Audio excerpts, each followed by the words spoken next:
আসসালামু আলাইকুম ওয়া রাহমাতুল্লাহি ওয়া বারাকাতুহু। আজকে যে বিষয়টা নিয়ে আলোচনা করব সেই বিষয়টা হলো হযরত আদম আলাইহিস সালামকে আল্লাহ পাক রব্বুল আলামিন কিভাবে তৈরি করেছিলেন। হযরত আদম আলাইহিস সালামকে যখন তৈরি করবেন তখন আল্লাহ পাক রব্বুল আলামিন সমস্ত ফেরেশতাদেরকে ডেকে বলেন, হে ফেরেশতারা, আমি দুনিয়ার মধ্যে একটা অধিনায়ক তৈরি করতে যাচ্ছি, আমার একটা খলিফা তৈরি করতে যাচ্ছি। তখন সমস্ত ফেরেশতারা এক বাক্যে উত্তর দেয়, আল্লাহ, আপনি কি দুনিয়ার মধ্যে এমন এক জাতিকে তৈরি করতে যাচ্ছেন যেই জাতি আপনার নাফরমানি করবে, যেই জাতি আপনার নাফরমানি করবে, রক্তাক্ত করবে, দান্দা ফাসাদ করবে এই দুনিয়ার মধ্যে যাওয়ার পর। তখন আল্লাহ পাক রব্বুল আলামিন বলেন, হে ফেরেশতারা, তোমরা শোনো, ইন্নী আ'লামু মা লা তা'লামুন, তোমরা শোনো, আমি আল্লাহ যা জানি ফেরেশতারা তোমরা তা জানো না। আল্লাহ পাক রব্বুল আলামিন তখন হযরত জিবরিল আমিনকে হুকুম করলেন যে, হে জিবরিল, যাও দুনিয়ার মধ্যে থেকে তুমি মাটি নিয়ে আসো। জিবরিল আমিন যখন মাটি নেওয়ার জন্য দুনিয়ার মধ্যে আসলেন, এই মাটি এত কান্না করেছিল, জিবরিল আমিন মাটি নিতে পারেনি।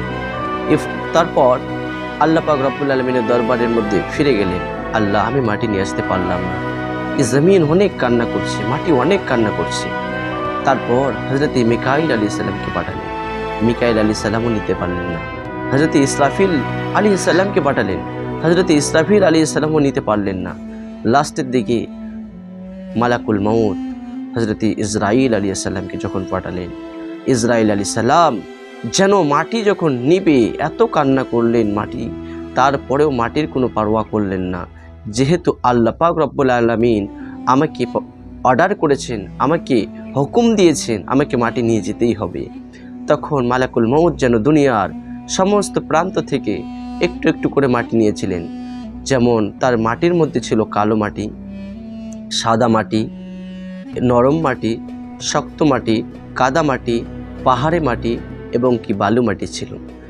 এতগুলো মাটি যে এত প্রকার মাটি যে ছিল, সেই সমস্ত মাটিগুলো নিয়ে আল্লাহ পাক রব্বুল আলামিনের দরবারের মধ্যে হাজির হলেন এবং আল্লাহ পাক রব্বুল আলামিন সমস্ত মাটিগুলোকে একত্রিত করে যেন সাফা মারওয়ার মধ্যে রেখে দিলেন এবং 40 দিন পর্যন্ত ওই মাটির উপর দুঃখ, কষ্ট, বেদনা, গর্জন, সমস্ত প্রকার দুঃখ কষ্টগুলো, সমস্ত রকমের যেন বেদনাগুলো 40 দিন পর্যন্ত প্রবাহিত করলেন, তার প্রতি নাজিল করলেন।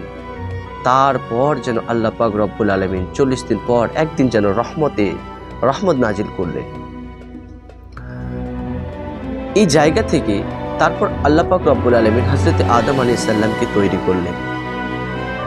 কিন্তু এই জায়গা থেকে আমাদের দুইটা শিক্ষা রয়েছে। এক নম্বর শিক্ষা, যে মানুষের রং কারো কালো, কারো সাদা, কোনো মানুষ নরম, কোনো মানুষ একটু গরম, কোনো মানুষ একটু হার্ড কথা বলে, কোনো মানুষ একটু নম্রভাবে কথা বলে। এত রকমের ক্যাটাগরি এই মানুষের মধ্যে আল্লাহ পাক রব্বুল আলামিন এই মানুষকে যে এত কোয়ালিটিভাবে তৈরি করেছেন। ওই যে মাটি কোনোগুলো কালো ছিল, কোনোটা সাদা ছিল, কোনোটা নরম ছিল, কোনোটা কাদা মাটি ছিল, কোনোটা শক্ত মাটি ছিল। এইরূপে মানুষের যেই কোয়ালিটি ছিল, ওই মানুষের মাটির যে কোয়ালিটি ছিল, ওই কোয়ালিটিটা মানুষের মধ্যে চলে এসেছে। কোনো মানুষ কালো, কোনো মানুষ ফর্সা, কোনো মানুষ একটু কথাগুলো অনেক হার্ড, কোনো মানুষের একটু নম্রতভাবে কথা বলতে পারে। এই জন্য মানুষের মধ্যে অনেক ভাগ হয়ে গিয়েছে। আল্লাহ পাক রব্বুল আলামিন আমাদেরকে সেইভাবে তৈরি করেছেন এবং আমাদের জীবনের মধ্যে অনেক দুঃখ, কষ্ট, বেদনা লেগেই থাকে।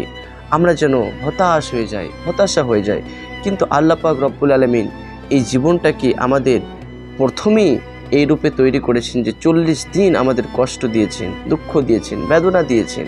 লাস্টে যেন আমাদের জীবনের মধ্যে সে মাটির যখন আদম আলাইহিস সালামকে তৈরি করেন, লাস্টে রহমত দিয়েছিলেন।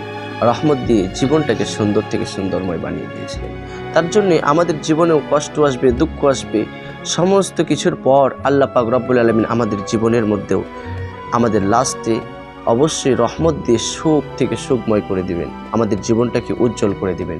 তার জন্য কখনো হতাশা হওয়া যাবে না, কখনো নিরাশ হওয়া যাবে না, কখনো আল্লাহর প্রতি থেকে ভরসাকে হারিয়ে দেওয়া যাবে না। আল্লাহর প্রতি সবসময় তাওয়াক্কুল রাখতে হবে, ভরসা রাখতে হবে, বিশ্বাস